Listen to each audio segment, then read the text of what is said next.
Daniel, será que o Paulinho da Força, relator aí do PL, deu a chave para a compreensão de tudo isso? Quando hoje, né, ele tem uma linguagem peculiar, mas fácil de entender. Ele falou que trabalhou para caceta, foi a expressão que ele usou, um parlamentar, uma expressão castiça, né? Trabalhou para caceta. E disse assim, se o STF até agora não reclamaram, é que toparam. Toparam, isso está claro. Você fazer essa pergunta para o Caio no fim do bloco anterior, no próprio julgamento do Núcleo 1, do plano de golpe, vários ministros ali se pronunciaram ao longo dos votos, é porque a gente foi muito ali em outras notícias que surgiram ao longo do julgamento, mas todos os ministros que votaram pela condenação, com exceção óbvia do Luiz Fux, todos mandaram recados de que a anistia seria inconstitucional. E depois em eventos também. Então, isso está bastante claro e a própria escolha do Paulinho como relator já sugere isso. O Solidariedade, que é o partido que nasce ali da força sindical do Paulinho, foi quem entrou com a DPF no Supremo para contestar a lei do impeachment. Então, não é um jogo combinado exatamente, mas são todos os sinais ali. E tem algumas combinações, sim, explícitas, né? Todo mundo sabe que o Paulinho se reuniu com Michel Temer, com Gilmar Mendes, ligou para Alexandre de Moraes. Então, tudo isso está colocado.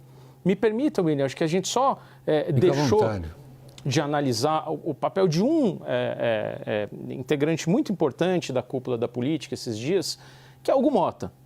Presidente da Câmara não é um presidente atual da mesma linhagem de presidentes anteriores, a gente se acostumou com primeiros ministros na Câmara.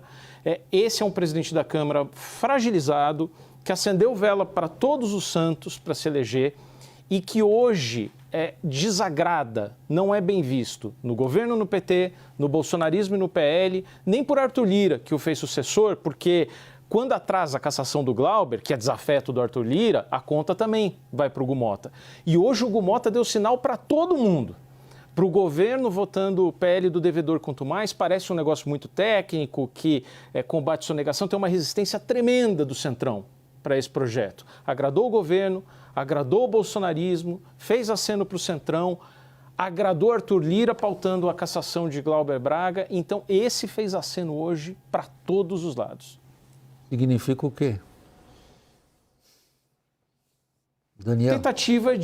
Tentativa de recuperar o poder, porque o sentimento que se tem é que Hugo Motta, mais do que um presidente forte, caminha para ser um presidente de um mandato só, né, que não consegue se firmar como um grande juiz do Congresso Nacional.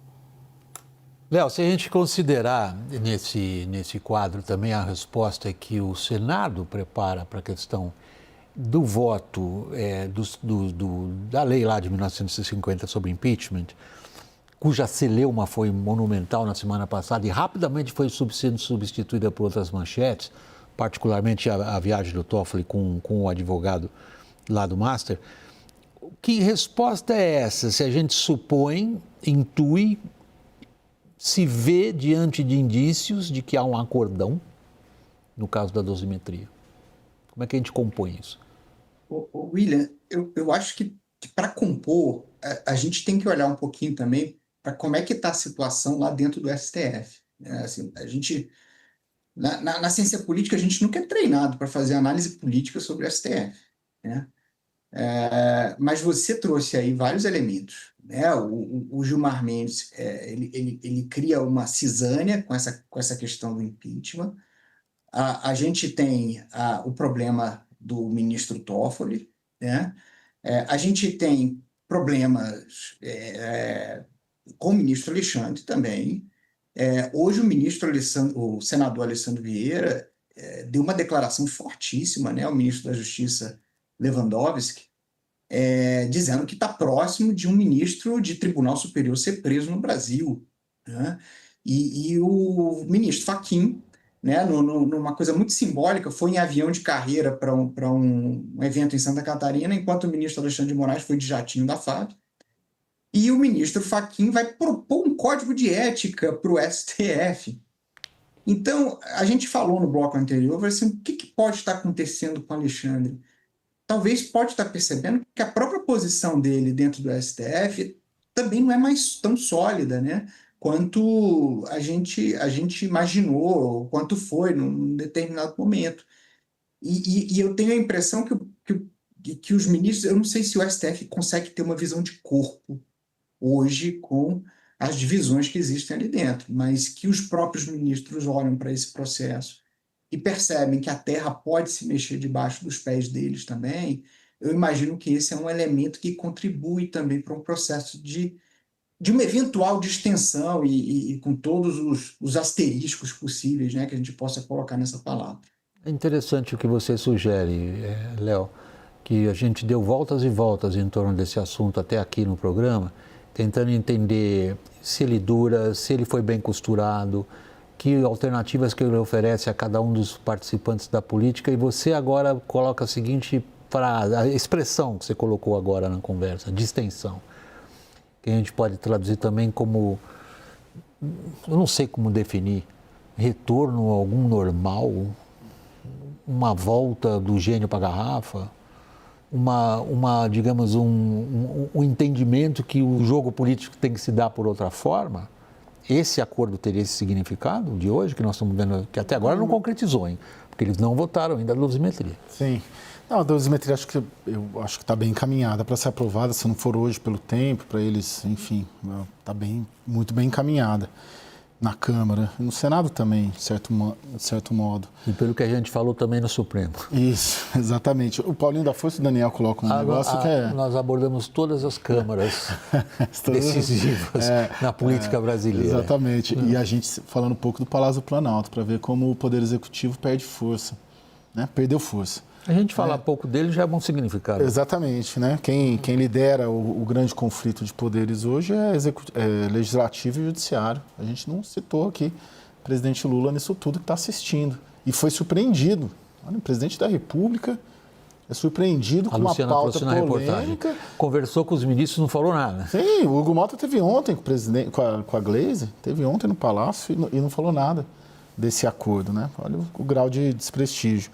William, eu acho que o Supremo tem medo, acima de tudo. Ele tem medo das eleições de 2026, ele tem medo da bancada majoritária que deve vir a favor de impeachment de ministros do Supremo, ele tem medo de mais de 50, 60 pedidos de impeachment que já existe contra ministros do Supremo no Senado Federal, e isso, o avanço de um processo de impeachment pelo Senado contra ministros do Supremo, reforçado por posturas como a do Dias Toffoli, de viajar com um advogado que lhe pediu uma decisão e ele dá a decisão horas depois, e isso reforça esse medo, ele desemboca todo nesse caldo de uma corte começando a olhar 2026, e para a corte, para o Supremo, não interessa se ganha Lula, se ganha Tarcísio, se ganha Ratinho Júnior, não interessa.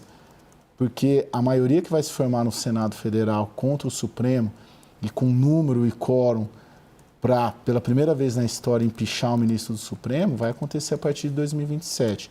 Então, esses posicionamentos deles daqui até lá é olhando a eleição e não olhando a eleição para presidente, olhando a eleição para o Senado Federal.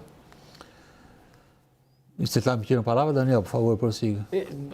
Prometo ser rápido. É só para chamar atenção para uma coisa. A gente está na véspera, se prevê que amanhã vote-se, ou pelo menos seja apresentado o relatório da nova lei do impeachment, né? E a gente focou muito na semana passada num aspecto da decisão do Gilmar, que era impedir que qualquer cidadão protocolasse um pedido de impeachment e que esse pedido fosse só do PGR.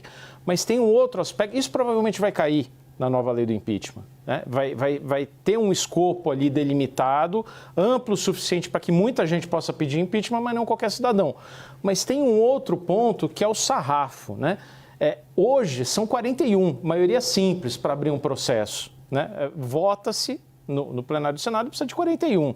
Se aumentar para 54, aí sim é uma barreira, porque que a oposição, que a direita vai ter maioria no Senado em 2027, vai, tudo indica que vai. Mas vai ter 54? Vai ter 2/3? Essa é a grande dúvida. Então, esse é o ponto de atenção para o relatório e para a votação de amanhã na lei do impeachment.